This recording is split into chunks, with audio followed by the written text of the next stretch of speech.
Hello friends, welcome back to my channel scalp trading bull. तो आज हम फिर से एक बार इस चार्ट एनालिसिस सीरीज में एक और बार हम यहाँ पर इस चार्ट को समझने वाले। ओके, तो यहाँ पे इस सीरीज में मैं डिफरेंट टाइप्स के चार्ट को यहाँ पे मैं प्रैक्टिकली आपको एनालिसिस करके बताता हूँ कि कैसे प्राइस एक्शन का यूज़ किया जाता है, कैसे चार्ट को रीड किया जाता है। ओके, इंपॉर्टेंट सपोर्ट और रेजिस्टेंस जोन कैसे मार्क किए जाते हैं।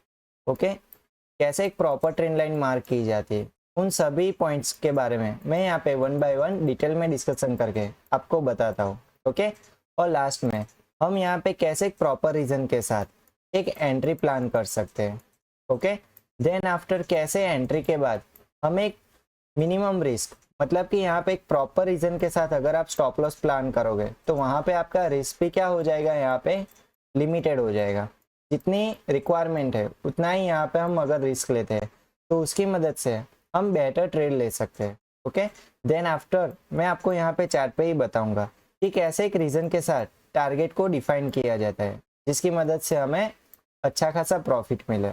ओके, तो आज का इस वीडियो देखने के बाद आपको कैसे प्रॉपर रीजन के साथ अगर हम ट्रेडिंग करते हैं तो कैसे अपने प्रॉफिट को और भी ज़्यादा मैक्सिमाइज कर सकते हैं और कैसे अपने लॉस को और भी ज़्यादा मिनिमाइज कर सकते हैं।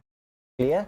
तो चलिए अब वीडियो को शुरू करते हैं। वीडियो शुरू करने से पहले जो भी लोग इस चैनल पे नए आए हैं वो प्लीज़ इस चैनल को सब्सक्राइब कर दीजिए ताकि ऐसे इंटरेस्टिंग वीडियो आप तक जल्द से जल्द पहुंच सके। ओके, और लास्ट में अगर ये वीडियो आपको ज़्यादा ही यूज़फुल लगा हो तो प्लीज़ इस वीडियो को लाइक और शेयर कर दीजिएगा।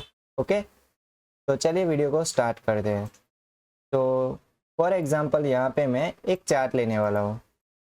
तो यहाँ पे मैं पहले निफ्टी 50 इंडेक्स का ये चार्ट लेने वाला हूँ। ओके, तो यहाँ पे फर्स्ट मैं 4 मिनट टाइम फ्रेम पे इसको एनालिसिस करूँगा। क्लियर? देन आफ्टर हम यहाँ पे 30 सेकंड टाइम फ्रेम पे प्रॉपर एंट्री को आइडेंटिफाई करेंगे। किसके बेस पे? तो कि 4 मिनट टाइम फ्रेम के एनालिसिस से।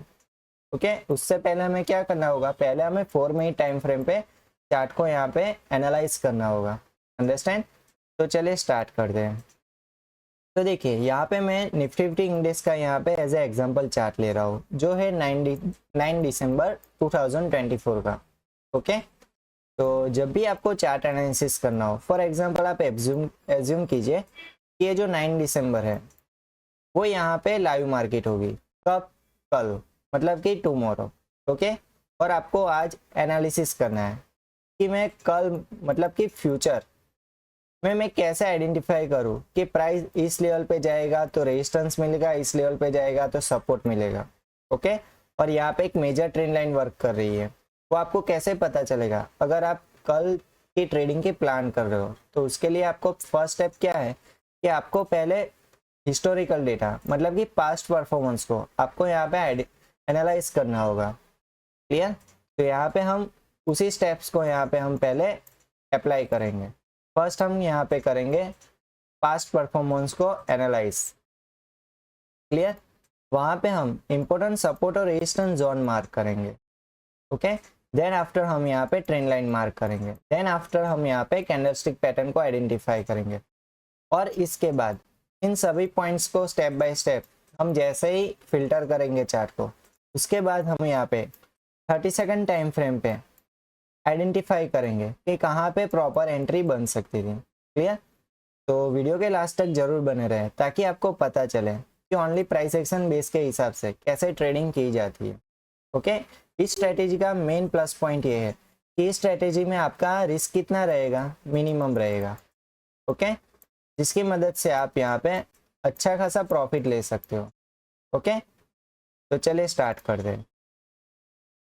तो देखें यहाँ पे 9 दिसंबर है तो हम पहले उसके प्रीवियस डेटा को, मतलब कि यहाँ पे मैं 6 दिसंबर का डेटा एनालाइज करूँगा। ओके, देखिए ये रहा 9 दिसंबर और उसके प्रीवियस डेटा में है 6 दिसंबर। ओके, तो यहाँ पे मैं पहले 6 दिसंबर का डेटा मैं पहले यहाँ पे एनालाइज करूँगा। ओके, तो चलिए यहाँ पे मैं प्राइस एक्शन का यूज़ करता हूँ और मैं आपको पहले हाईलाइट दे देता हूँ। एक बार मैं एक और बार यहाँ पे मैं रिपीट कर देता हूँ कि प्राइस एक्शन की कौन सी बेसिक्स आपको पहले क्लियर होने चाहिए। तो देखिए, फर्स्ट आपको प्राइस एक्शन के लिए ट्रेंड आइडेंटिफाई करना आना चाहिए। ओके, जो मोस्ट इम्पोर्टेंट है। ट्रेंड कितने टाइप्स के होते हैं मार्केट में, देखिए अप ट्रेंड होता है, डाउन ट्रेंड होता है, फिर एक साइडवेज ट्रेंड होता है। ओके, तो फॉर एग्जांपल यहाँ पे मैं अप ट्रेंड आपको आइडेंटिफाई कैसे करते हैं वो मैं आपको बताता हूँ। ओके, समझिए कि यहाँ से कोई ट्रेंड स्टार्ट हुआ, उसने यहाँ पे हाई लगाया, उसके बाद क्या आएगा, उसका यहाँ पे रिट्रेसमेंट आएगा, और रिट्रेसमेंट कहाँ पे रुकेगा, तो किसी एक पॉइंट पे रुकेगा। क्यों? क्योंकि यहाँ से दोबारा से यहाँ पे बायर्स एक्टिव हो जाएंगे ना, इसी वजह से यहाँ पे जो प्रीवियस हाई था उसके ऊपर प्राइस क्या जाएगी, यहाँ पे हाई बनाएगी, मतलब कि ये ओल्ड हाई था और ये न्यू हाई है। क्लियर? फिर इसी तरीके से price higher high higher low के फॉर्म में ऊपर की ओर जाती है। ये एक नॉर्मल सिनारियो, अंडरस्टैंड। हमें यहाँ पे क्या समझना है, फर्स्ट तो हमें हायर हाई हायर लो को यहाँ पे क्रॉस चेक करना है। ओके, देन आफ्टर जहाँ से ट्रेंड स्टार्ट हुआ था उसका पॉइंट, और फिर जहाँ पे रिट्रेसमेंट लिया था वो सेकंड पॉइंट। इन दोनों पॉइंट्स को हमें यहाँ पे क्या करना है, मार्क करना है। क्यों मार्क करना है? क्योंकि यहाँ पे हमें एक ट्रेंड लाइन मार्क करनी है। क्लियर? तो ये ट्रेंड लाइन बहुत ही इंपॉर्टेंट और प्रॉपर ट्रेंड लाइन बन गई अगर हमने इन दोनों डॉट्स को कनेक्ट करके ये वाली ट्रेंड लाइन मार्क की है। क्लियर? तो इस ट्रेंड लाइन का कैसे हमें यूज करना चाहिए, तो समझिए, जैसे इस ट्रेंड लाइन के ऊपर कोई प्राइस फ्लो करती है तो उसका क्या मीनिंग है कि यहाँ पर प्राइस अप ट्रेंड में जा रही है, और जैसे ही इस ट्रेंड लाइन के नीचे कोई कैंडल क्लोज करे तो उसका क्या मीनिंग है कि अब यहाँ पे अप ट्रेंड खत्म हो चुका है, और फिर प्राइस यहाँ से नीचे की ओर गिरेगी और थोड़ा सा रिट्रेसमेंट देगी, और फिर यहाँ पे लोअर लो के फॉर्म में नीचे की ओर बियरिश ट्रेंड स्टार्ट कर देंगी। अंडरस्टैंड? ये होता है अप ट्रेंड को आइडेंटिफाई करना। उसी तरीके से आता है डाउन ट्रेंड को आइडेंटिफाई करना, लेकिन उसके लिए ट्रेंड लाइन कहाँ पे आती है, क्योंकि यहाँ पे ट्रेंड के अपर साइड आती है। ओके, यहाँ से डाउन ट्रेंड स्टार्ट हुआ, ये रहा उसका रिट्रेसमेंट पॉइंट, और इसी वजह से हमने ये ट्रेंड लाइन मार्क कर ली। That's it. क्लियर? इसके बाद आता है एक लेवल। समझिए कि एक लेवल है और एक दूसरा लेवल है। ओके, प्राइस यहाँ से स्टार्ट हुई, फिर प्राइस यहाँ पे हाई बनाती हुई इस लेवल को टच करती है, फिर यहाँ पे एक रिजेक्शन फेस करती है। क्यों? क्योंकि यहाँ पर सेलर्स एक्टिव है इस लेवल पे। ओके, इसके बाद प्राइस गिरती है, प्राइस गिरते गिरते कहाँ पे आती है, तो कि इस वाले लाइन पे, और यहाँ पे बायर्स एक्टिव हो जाते हैं, फिर प्राइस को अपर साइड पुश करते हैं। ओके, फिर यहाँ पे दोबारा से रिजेक्शन लेती है, लेकिन जहाँ पे फर्स्ट टाइम रिजेक्शन लिया और उसी लेवल पे अगर दूसरी बार रिजेक्शन लेता है तो वो क्या लेवल दिखाता है हमें, स्ट्रॉन्ग रेजिस्टेंस। मतलब कि यहाँ पर स्ट्रॉन्ग सेलर्स एक्टिव है, अंडरस्टैंड, जो मार्केट को नीचे गिराने के लिए कैपेबल है। ओके, यहाँ पे हमने फर्स्ट टाइम यहाँ पे हमने बाइंग देखी थी। ओके, बॉटम साइड, अगर उसी लेवल पे दोबारा से प्राइस आती है और यहाँ से दोबारा से बाइंग देखने को मिलती है तो इसका क्या मीनिंग हो गया कि यहाँ पर जो बायर्स है वो भी यहाँ पे स्ट्रॉन्ग है, जो कैपेबल है कि मार्केट को अपर साइड मूव करे। ओके, तो ऐसे हमें रेजिस्टेंस और सपोर्ट लेवल को आइडेंटिफाई करना है। मिनिमम 2 पॉइंट्स चाहिए, ट्रेंड लाइन के लिए भी 2 पॉइंट्स चाहिए और लेवल के लिए भी 2 पॉइंट्स चाहिए। अंडरस्टैंड? चलिए, इसके बाद मैं आपको बताता हूँ कि जोन क्या होता है। जोन और लेवल, इन दोनों के बीच में क्या डिफरेंस होता है। ओके, तो देखिए, कोई भी कैंडलस्टिक पैटर्न होती है उसकी ये क्या होती है, शैडो होती है। ये होती है अपर शैडो और ये होती है लोअर शैडो। ओके, अगर हम इसके अपर शैडो को यहाँ के प्रॉपर तरीके से हम इसको मार्क करते हैं तो ये मुझे क्या दिखाती है, एक जोन दिखाती है। क्लियर? समझिए कि ये अपर से ये कैंडल मुझे एक लाइन पे दिखी थी, कहाँ पे, किसी एक रेजिस्टेंस लाइन पे। अगर ये कैंडल यहाँ पे बनती है तो मैं यहाँ पे क्या मार्क करूंगा, यहाँ पे एक जोन मार्क करूंगा, फिर ये जोन क्या हो जाएगा, एक रेजिस्टेंस जोन हो जाएगा। ओके, तो इस जोन में और लेवल में क्या डिफरेंस होता है, लेवल में सिर्फ एक सिंगल लाइन होती है। क्लियर? और जोन में क्या होता है, एक पूरी हायर और लोअर लिमिट होती है, जिसमें मुझे यहाँ पे पता चलता है कि प्राइस या तो इस लेवल से रिजेक्शन ले सकता है, या तो इस जोन के अंदर से, या तो फिर उसके हायर लिमिट से रिजेक्शन ले सकता है। ओके, लेकिन लेवल में क्या है, यहाँ पे मुझे एक सिंपल लाइन है जिससे मुझे यहाँ पे कंफर्मेशन इतना प्रॉपर नहीं मिलता है जितना मुझे जोन पे मिलता है। ओके, प्राइस यहाँ से भी गिर सकती है, फर्स्ट पॉसिबिलिटी, सेकंड यहाँ से भी गिर सकती है, सेकंड पॉसिबिलिटी। ओके, तो इन दोनों रिवर्सल में हमें कोई कंफर्मेशन मिला, नो। ओके, प्राइस अगर यहाँ से गिरेगी तो ही इस लेवल से पता चल रहा है कि यहाँ पे एक रेजिस्टेंस है। तो ये दोनों अपॉर्चुनिटी क्या कर सकते हैं, हम मिस कर सकते हैं। ओके, हमें ऐसा लगेगा कि प्राइस इस लाइन के ऊपर चली गई तो अब बुलिश ट्रेंड स्टार्ट हो चुका है और रेजिस्टेंस का ब्रेक हो चुका है। ओके, इसी वजह से हम बुलिश ट्रेंड का व्यू रखेंगे। क्लियर? तो ये व्यू कैसा रहेगा, हमारा रॉन्ग हो जाएगा। ओके, इसी वजह से ज़्यादा ट्रस्टेबल क्या है तो कि जोन पे ज़्यादा फोकस करना चाहिए। ओके, चले मैं आपको चार्ट पे लेके जाता हूँ और मैं आपको चार्ट पे ही बताता हूँ कि कैसे इसको मार्क करते हैं प्रैक्टिकली। ओके, तो फर्स्ट हमें यहाँ पे क्या देखना है, फर्स्ट हमें यहाँ पे देखना है कि मार्केट कहाँ से ओपन हुई थी। अंडरस्टैंड? तो देखिए प्रीवियस मार्केट कहाँ पे क्लोज हुई थी तो कि यहाँ पे, और आज मार्केट कहाँ पे ओपन हुई थी तो कि यहाँ पे। क्लियर? तो ये क्या है, नॉर्मल ओपनिंग। तो यहाँ पे मुझे ना ही कोई गैप अप ओपनिंग देखने को मिली, ना ही कोई गैप डाउन ओपनिंग देखने को मिली, ये जस्ट यहाँ पे नॉर्मल ओपनिंग थी। अंडरस्टैंड? चलिए, इसके बाद मार्केट कहाँ पे, कौन सा डायरेक्शन यहाँ पे उसने सिलेक्ट किया था। तो देखिए प्राइस यहाँ पे थोड़ा साइडवेज चली, फिर यहाँ पे मुझे डाउन ट्रेंड देखने को मिला। ओके, लेकिन यहाँ पे देखने की बात क्या है, तो देखिए प्राइस यहाँ पे कांस्टेंट रेजिस्टेंस फेस किया था। वो कौन सा लेवल है, यहाँ पे मैक्सिमम रेजिस्टेंस लेवल है, क्योंकि प्राइस यहाँ पे 1 बाय 1 एक कैंडल्स बन रही थी लाइन साइडवेज मार्केट में। ओके, तो यहाँ पे हमें क्या करना है, एक लेवल मार्क करना है। क्लियर? तो चलिए यहाँ पे मैं फर्स्ट ये वाला लेवल मार्क कर दूंगा ताकि मुझे पता चले कि ये क्या है, एक रेजिस्टेंस जोन है। अंडरस्टैंड? चलिए, इसके बाद देखिए कि प्राइस यहाँ पे लो लगाता है और फिर यहाँ पे रिवर्स हो जाती है और यहाँ पे एक हाई लगाता है। तो यहाँ पे हमें क्या देखना है, स्विंग हाई और स्विंग लो। तो चलिए मैं बताता हूँ वो क्या होता है।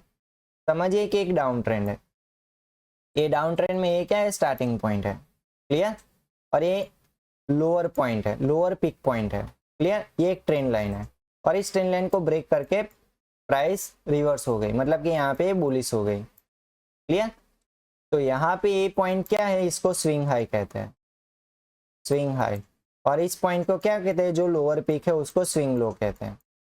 अंडरस्टैंड? तो देखिए यहाँ पे हमने स्विंग हाई मार्क कर लिया, ये जो बियरिश ट्रेंड था। ओके, फिर हमें क्या मार्क करना है, अब आपको पता चल गया होगा, यहाँ पे हमें मार्क करना है स्विंग लो। अंडरस्टैंड? तो चलिए अब हम इसको मार्क करेंगे। क्यों मार्क करेंगे, क्योंकि यहाँ पे हमें इंपॉर्टेंट सपोर्ट और रेजिस्टेंस जोन आइडेंटिफाई करना है, क्योंकि इसी वजह से हमें यहाँ पे पता चलेगा कि कहाँ पे मैक्सिमम सेलर्स एक्टिव है और कहाँ पे मैक्सिमम बायर्स एक्टिव है, ताकि हमें पता चले कि प्राइस अगर इस लेवल के पास है तो ऐसी पॉसिबिलिटी हो सकती है। क्लियर? चलिए, के बाद देखिए प्राइस यहाँ पे जो हाई लगाया था इसके प्रीवियस रेजिस्टेंस पे ही यहाँ पे रेजिस्टेंस फेस किया। ओके, फिर यहाँ पे देखिए एक शूटिंग स्टार बना और शूटिंग स्टार बनने के बाद प्राइस दोबारा से नीचे की ओर गिर गई। ओके, यहाँ पे मैं आपको एक कैंडलस्टिक पैटर्न का भी मैं आपको थोड़ा अंडरस्टैंडिंग कर देता हूँ, चलिए क्लियरिटी दे देता हूँ। यहाँ पे अप ट्रेंड के लिए और डाउन ट्रेंड के लिए दोनों के लिए मैं यहाँ पे दो कैंडलस्टिक पैटर्न जो मोस्ट यूजफुल है और जो मोस्ट इफेक्टिव है वो मैं यहाँ पे आपको बताता हूँ। ओके, समझिए कि एक अप ट्रेंड है, बुलिश ट्रेंड। तो यहाँ पे हमें कौन सी कैंडलस्टिक पैटर्न पे फोकस करना है, फर्स्ट है हैमर कैंडलस्टिक पैटर्न, सेकंड है ड्रैगन फ्लाई दोजी। ओके, और ये समझिए कि बियरिश ट्रेंड है। तो यहाँ पे हमें शूटिंग स्टार कैंडलस्टिक पैटर्न और ग्रेवस्टोन दोजी दोनों पे हमें यहाँ पे फोकस करना है। अंडरस्टैंड? चलिए, फिर बात आती है इनकी लोकेशन की। इनके लोकेशन पे ही हमें कंफर्मेशन मिलेगा कि ये कैंडलस्टिक पैटर्न काम कर रही है या नहीं कर रही है। ओके, तो ये देखिए उसका यहाँ पे बेस्ट एग्जांपल है।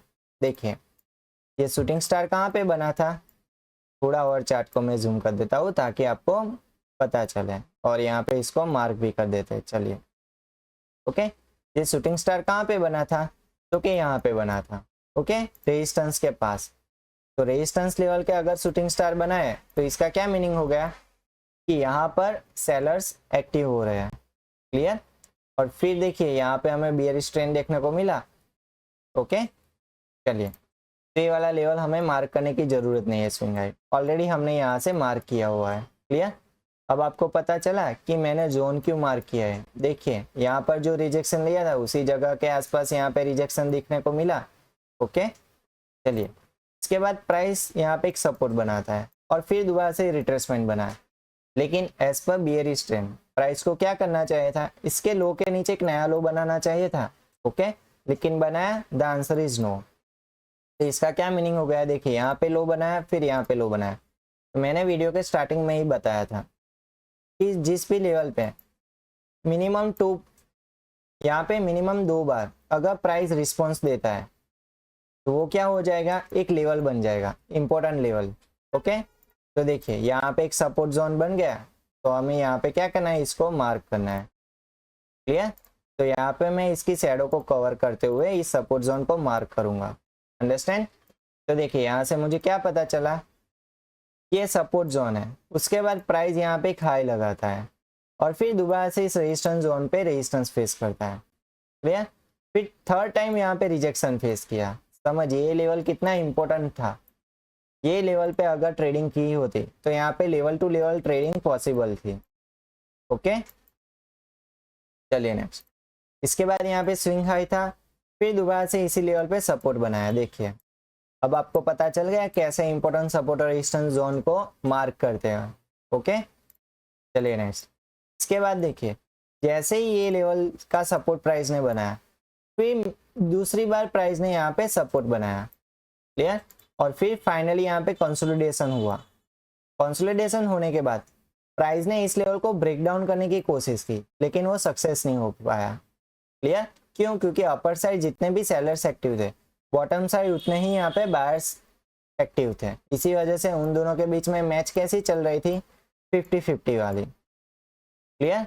अगर उन दोनों में से किसी का भी बैलेंस यहाँ पे हटता, मतलब कि यहाँ पे अगर किसी का भी नंबर ज़्यादा हो जाता तो उसी डायरेक्शन में यहाँ पे ब्रेकआउट आ जाता। क्लियर? तो मार्केट ऐसे काम करता है। तो यहाँ पे कैंडल बना के यहाँ पे मार्केट क्लोज हो गई। That's it. चलिए, तो यहाँ पे हमने कितने लेवल्स मार्क किए, टोटल 3 जो इंपॉर्टेंट लेवल्स थे। ओके, फर्स्ट था ये वाला रेजिस्टेंस लेवल, सेकंड था ये वाला सपोर्ट लेवल और ये वाला सपोर्ट लेवल। अंडरस्टैंड? चलिए अब मैं आपको बताऊंगा कि इन लेवल का कैसे हमें प्रैक्टिकल यूज करना है करंट चार्ट में। ओके, और उसकी मदद से आप जान पाओगे कि इस लेवल के बेस पे कैसे ट्रेडिंग की जाती है। ओके, चलिए अब हम आएंगे करंट चार्ट पे और करंट चार्ट पे हम एक्चुअल एनालिसिस स्टार्ट करते हैं। क्लियर? चलिए, और फिर हमें यहाँ पे दोबारा से उसी प्रोसेस को रिपीट करना है जो हमने प्रीवियस डे चार्ट पे अप्लाई की थी। क्लियर? हमें यहाँ पे पहले चेक करना है कि ओपनिंग कैसे हुई थी, गैप अप या गैप डाउन। तो देखिए मार्केट यहाँ पे क्लोज हुआ, फिर यहाँ पे ओपन हुआ, मतलब कि यहाँ पे गैप डाउन ओपनिंग देखने को मिली। ओके, चलिए फर्स्ट पॉइंट। सेकंड पॉइंट, ये बॉटम लेवल पे क्या था, यहाँ पे सपोर्ट पॉइंट था। क्लियर? तो प्राइस इस लेवल को टच करके अपर साइड क्या बनाया था, एक हाई बनाया और इस लेवल को यहाँ पे ब्रेकआउट किया। तो देखिए यहाँ पे जैसे ही हाई बनाया, फिर प्राइस यहाँ पे एक शूटिंग स्टार बनाता है। देखिए ये क्या बनाया, यहाँ पे शूटिंग स्टार बनाया। ओके, तो शूटिंग स्टार कहाँ पे बनाया, इस रेजिस्टेंस के नीचे बनाया, लेकिन इस रेजिस्टेंस पे शूटिंग स्टार नहीं बनाया। तो इसका क्या चाहिए, यहाँ पे कंफर्मेशन चाहिए। क्लियर? तो उसका कंफर्मेशन कौन देगा, इसकी नेक्स्ट कैंडल, मतलब कि ये।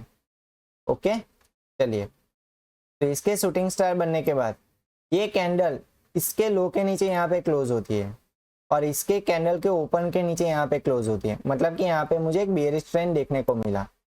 और फाइनली जैसे बियरिश ट्रेंड देखने को मिला, फिर प्राइस यहाँ पे एक लो बनाती है, इस लेवल का यहाँ पे ब्रेक डाउन करती है। और फिर ब्रेकडाउन, जब भी किसी लेवल का ब्रेकडाउन होता है उसके बाद क्या आएगा, रिटेस्ट आएगा। तो देखिए यहाँ पे जैसे ही ब्रेकडाउन हुआ उसके बाद क्या आया, रिटेस्ट आया। ओके, तो हमें क्या चाहिए ट्रेंड लाइन मार्क करने के लिए, ट्रेंड का स्टार्टिंग पॉइंट और फिर होता है रिट्रेसमेंट पॉइंट। तो ये दोनों लेवल हमें यहाँ पे मिल गए, द आंसर इज यस। तो अब हमें क्या करना है, यहाँ पे सिर्फ इन्हीं दोनों लेवल को हमें यहाँ पे मार्क करना है।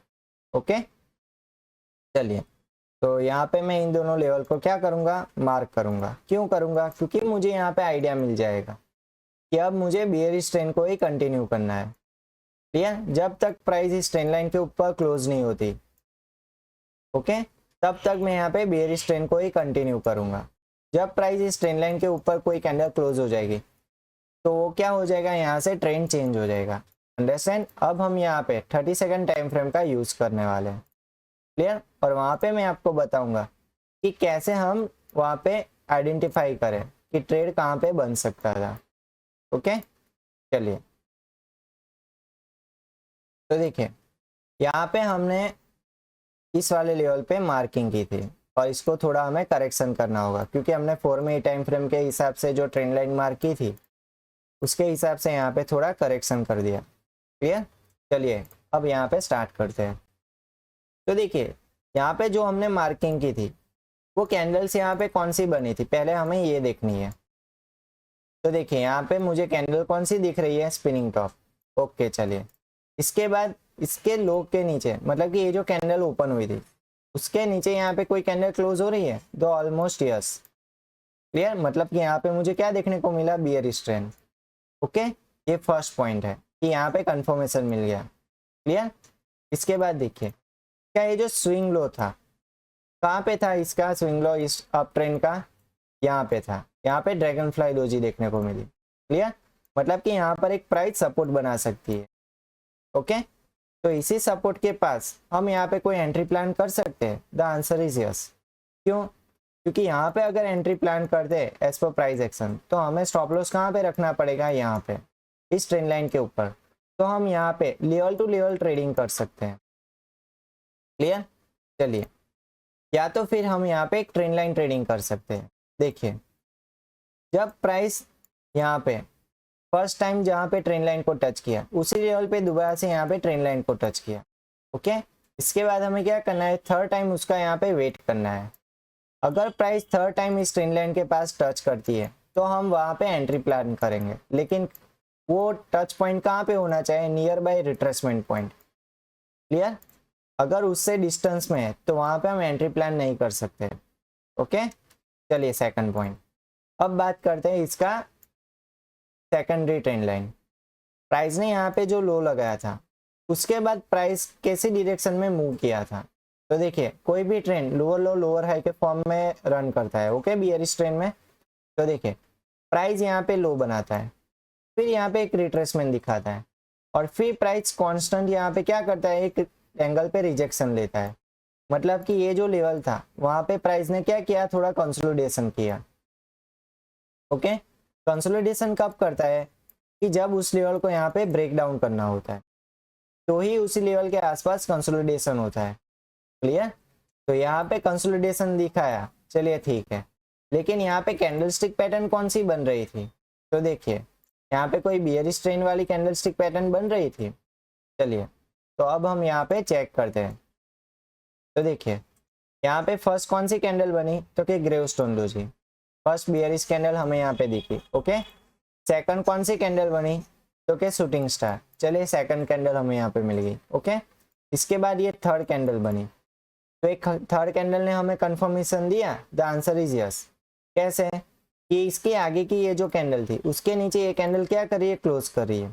तो यहाँ पे टोटली हमें बियरिश ट्रेंड देखने को मिला और इस लेवल का यहाँ पे ब्रेकडाउन आएगा, ऐसा हमें यहाँ पे कंफर्मेशन मिल गया। ओके, चलिए तो हम यहाँ पे क्या एंट्री ले सकते थे। The answer is yes. लेकिन यहाँ पे स्टॉप लॉस कहाँ पे रखते हैं, तो के कैंडल का। तो चलिए यहाँ पे मैं रिस्क रेशियो आपको दिखाता हूँ। सपोज कि इस कैंडल के कंफर्मेशन के बाद अगर हम इस वाली कैंडल पे एंट्री लेते तो स्टॉप लॉस कहाँ पे रखना था, इस शूटिंग स्टार के हाई का। ओके, तो देखिए यहाँ पे अपना रिस्क कितना रहता है, 11 पॉइंट का। ओके, और एंट्री कहाँ पे बनी, यहाँ पे। तो आपको विथ रीजन पता चल गया कि एंट्री और स्टॉप लॉस कैसे प्लान करते हैं। ओके, चलिए नेक्स्ट। इसके बाद देखिए हमें कंटिन्यू कहाँ पे करना है टारगेट के लिए। तो देखिए हमें यहाँ पे देखना है कि इस ट्रेंड लाइन का ब्रेकआउट कहाँ पे हुआ, कौन सी ट्रेंड लाइन। तो देखिए प्राइस इस एंगल पे क्या कर रही थी, रिजेक्शन ले रही थी। देखिए फर्स्ट यहाँ पे ग्रेवस्टोन डोजी बनी, फिर यहाँ पे शूटिंग स्टार बना। ओके, तो हमें क्या करना है, यहाँ पे एक ट्रेंड लाइन मार्क कर देनी है। तो इसकी मदद से क्या होगा, हमें यहाँ पे सेकेंडरी ट्रेंड लाइन का जजमेंट मिल जाएगा। देखिए क्लियर। तो यहाँ पे मुझे जजमेंट मिल गया, इसका कलर मैं चेंज कर देता हूँ ताकि आपको आइडिया है। ओके, तो यहाँ पे मुझे जजमेंट मिल गया कि अगर इस लेवल का ब्रेकडाउन होता है तो प्राइस इस ट्रेंड लाइन को ही फॉलो करेगी। ओके, इसके बाद देखिए जैसे ही price lower low lower high के फॉर्म में गिरती है और फिर अगर इसके लेवल टू लेवल में प्राइस इसको ब्रेकडाउन नहीं करती है, मतलब कि प्राइस इस फर्स्ट टाइम लो लगा है फिर रिट्रेसमेंट लगा है, फिर ये जो लोअर पॉइंट है उसके नीचे अगर कोई नया लो नहीं दिखाती है तो इसका क्या मीनिंग होगा कि प्राइस यहाँ पे किसी लेवल पे सपोर्ट बना के ऊपर साइड जा सकती है। तो देखिए यहाँ पे क्या हुआ, यहाँ पे लो लगाया, फिर थोड़ा रिट्रेसमेंट दिखा, फिर दोबारा से लो लगा, फिर यहाँ पे रिट्रेसमेंट लगा, फिर प्राइस यहाँ पे एक सपोर्ट बना दिया। देखिए इस लेवल पे क्या बना दिया, सपोर्ट बना दिया। ओके, तो हमें एग्जिट कहाँ पे प्लान करनी थी, ये जो फर्स्ट वाला सपोर्ट था यार, उसके बाद अगर प्राइस यहाँ पे दोबारा से सपोर्ट बनाता है तो एट ए टाइम हम यहाँ पे एग्जिट प्लान कर सकते हैं। क्यों, क्योंकि यहाँ पे डाउन ट्रेंड खत्म होने वाला है, वो मुझे यहाँ पे दिख रहा है। क्लियर, तो ऐसे प्राइस एक्शन बेस से हम प्रॉपर टारगेट प्लान कर सकते हैं। ओके, तो प्रॉपर हमारी एग्जिट कहाँ पे बनती है, इस लेवल पे। क्लियर, तो फिर यहाँ पे अपना रिस्क लेवल जैसे कैसा बनता है, 11 पॉइंट का रिस्क और 37 पॉइंट का हमारा यहाँ पे प्रॉफिट हो सकता था। क्लियर, चलिए सेकंड, एक दूसरा टारगेट कैसे प्लान कर सकते थे, तो ये जो ब्लैक ट्रेंड लाइन थी इसके ऊपर अगर कोई कैंडल क्लोज कर जाती है तो हम वहां पर भी एग्जिट प्लान कर सकते हैं। क्लियर, तो एक ऐसा लेवल होता है, यहाँ पे एक सेकंड रीजन होता है एग्जिट के लिए। ओके, चलिए अब बढ़ते हैं आगे। अब हम जाएंगे दोबारा से 4 मिनट टाइम फ्रेम पे।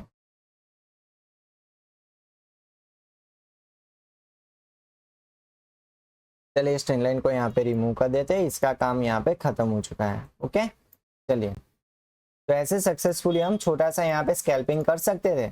ओके, चलिए इसके बाद प्राइस देखिए मेजर टाइम फ्रेम पे क्या दिखा रहा है, यहाँ पे एक सपोर्ट बना है और ये जो बियरिश ट्रेंड था उसका यहाँ पे क्या आ गया, ब्रेकडाउन आ गया। ओके, इस ट्रेंड लाइन का यहाँ पे प्राइस ने ब्रेकआउट कर लिया, फिर रिट्रेसमेंट बनाया। चलिए मैं यहाँ पे एक ट्रेंड लाइन मार्क करके ही आपको बताता हूँ। देखिए प्राइस ने इस ट्रेंड लाइन का क्या कर दिया, यहाँ पे ब्रेकआउट कर दिया यहाँ से। क्लियर, इसके बाद उसने क्या लिया, रिट्रेसमेंट, तो क्या यहाँ पे लिया। मैंने पहले भी आपको बताया था कि प्राइस जब भी ब्रेकआउट करता है तब वो रिट्रेसमेंट लेता है। क्लियर, तो इस बार उसने रिट्रेसमेंट कहाँ पे लिया, तो प्रीवियस जो प्राइस ने टच किया था हाई, उसी रिट्रेसमेंट पॉइंट पे प्राइस ने क्या बनाया, दोबारा से सपोर्ट बना दिया। प्राइस या तो फिर इस ट्रेंड लाइन पे सपोर्ट बना सकता था या तो फिर प्रीवियस जो हाई था उसके ऊपर प्राइस सपोर्ट बना सकती थी। तो इस केस में क्या किया, इस पॉइंट पे सपोर्ट बना दिया। ठीक है, और फिर सपोर्ट बनाने के बाद इस लेवल को यहाँ पे ब्रेकआउट कर दिया। तो यहाँ पे पॉसिबिलिटी क्या देखने को मिली कि यहाँ पे बैक साइड क्या दिख रहा था, मुझे एक ट्रेंड लाइन दिख रही थी। ओके, तो इसका क्या मतलब है कि प्राइस ने यहाँ पे एक नई ट्रेंड लाइन फॉर्म कर ली है, मतलब कि अब प्राइस इस ट्रेंड लाइन को फॉलो करके अब ट्रेंड कंटिन्यू करेगी। ओके, तो यहाँ पे क्या हम एक एंट्री प्लान कर सकते थे, द आंसर इज यस। कैसे, जैसे इस लेवल के ऊपर कोई कैंडल क्लोज हो जाती तो एट ए टाइम यहाँ पे हम प्राइस एक्शन बेस के हिसाब से एक एंट्री प्लान कर सकते हैं। क्लियर, तो चले इसको हम 30 सेकंड टाइम फ्रेम पे दोबारा से समझते हैं। तो देखिए यहाँ पे रिट्रेसमेंट के बाद आफ्टर रिट्रेसमेंट प्राइस कहाँ पे सपोर्ट लिया था, देखिए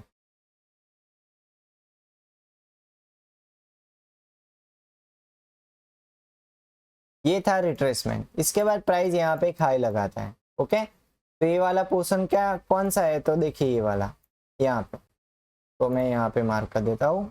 ओके, देखिए यहाँ पे 4 मिनट टाइम फ्रेम पे कैंडल बनी थी। क्लियर, इसके बाद 30 सेकंड टाइम फ्रेम पे जैसे ही कोई बुलिश पीपीएफ मॉडल, मतलब कि first second and third candle, first candle के हाई के ऊपर थर्ड कैंडल क्या होनी चाहिए, क्लोज होनी चाहिए। ओके, तो ऐसी कोई पैटर्न बन रही है यहाँ पे, तो देखिए यहाँ पे मुझे फर्स्ट सेकंड एंड थर्ड ऐसी एक कैंडल मुझे यहाँ पे दिख रही है। तो एट ए टाइम मैं यहाँ पे एक एंट्री प्लान कर देता, कहाँ पे, 30 सेकंड टाइम फ्रेम पे। क्यों, क्योंकि यहाँ पे मुझे एक प्रॉपर एंट्री दिख रही है विथ रीजन, इसीलिए। ओके, तो अब की बार मैं यहाँ पे स्टॉप लॉस कहाँ पे रखता, तो अब की बार मैं स्टॉप लॉस इस लेवल के नीचे रखता। क्लियर, ये जो जोन था उसके नीचे मैं यहाँ पे स्टॉप लॉस प्लान करता।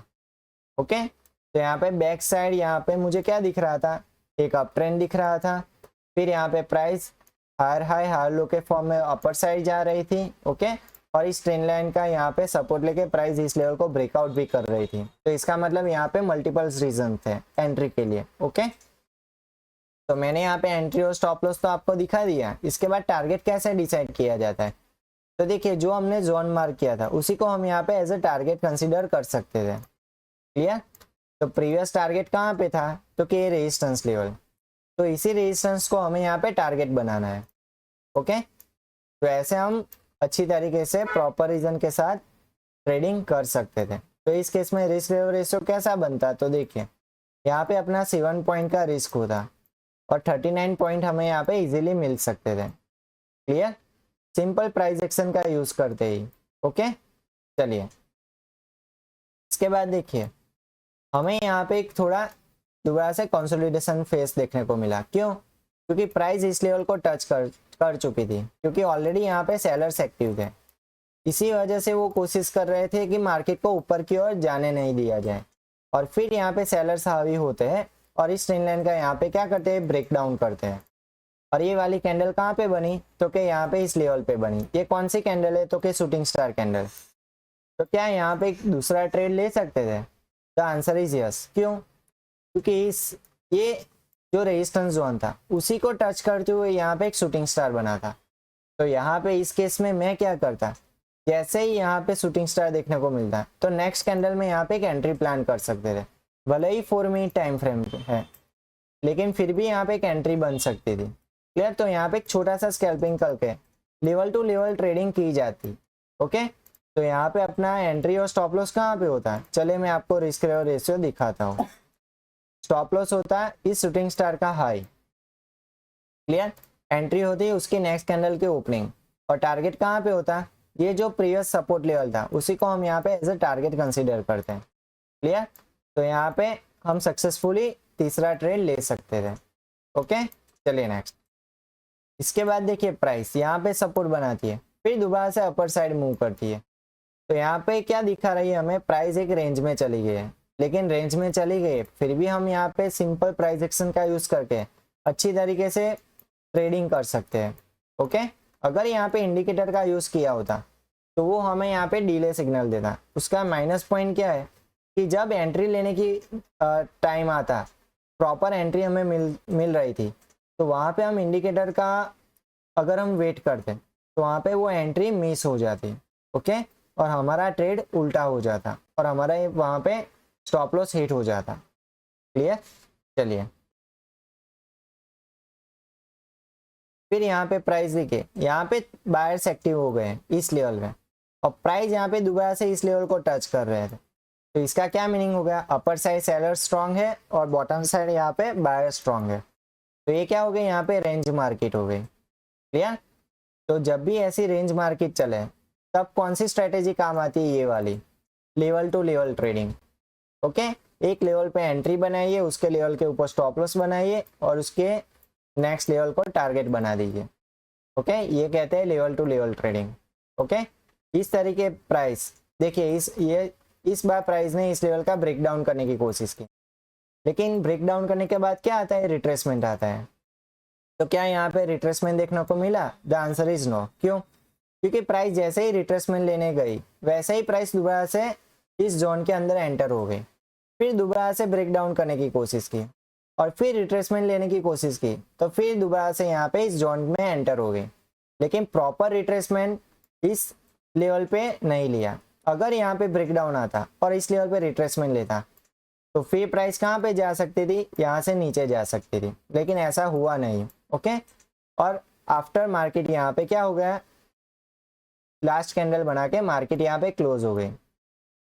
ओके, तो आज हमने इस एपिसोड में क्या मैंने आपको बताया कि कैसे सिंपल प्राइस एक्शन का यूज करके एक प्रॉपर एंट्री बना सकते हैं, कैसे चार्ट को रीड करना चाहिए, जिसकी मदद से हमें पता चले कि मार्केट का डायरेक्शन क्या है।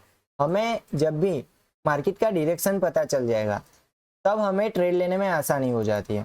क्यों? क्योंकि मुझे अगर बुलिश ट्रेंड यहाँ पे दिख गया है तो मैं कहाँ पे ट्रेड लूंगा, अप साइड ही ट्रेड लूंगा, वहां पे मैं डाउन साइड का ट्रेड नहीं लूंगा। क्यों? क्योंकि ऑल ओवर मुझे यहाँ पे बुलिश ट्रेंड दिख रहा है इसलिए।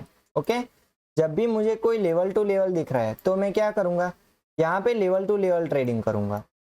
क्लियर? जैसी सिचुएशन बनेगी उसी लेवल के साथ मैं यहाँ पे ट्रेडिंग करूंगा, तो उसका मैंने यहाँ पे बेस्ट एग्जांपल दिया है। ओके, तो यहाँ पे कौन सी कैंडलस्टिक पैटर्न पे आपको फोकस करना चाहिए वो भी मैंने आपको बताया, और उसका मैंने आपको प्रैक्टिकल एग्जांपल भी दिया।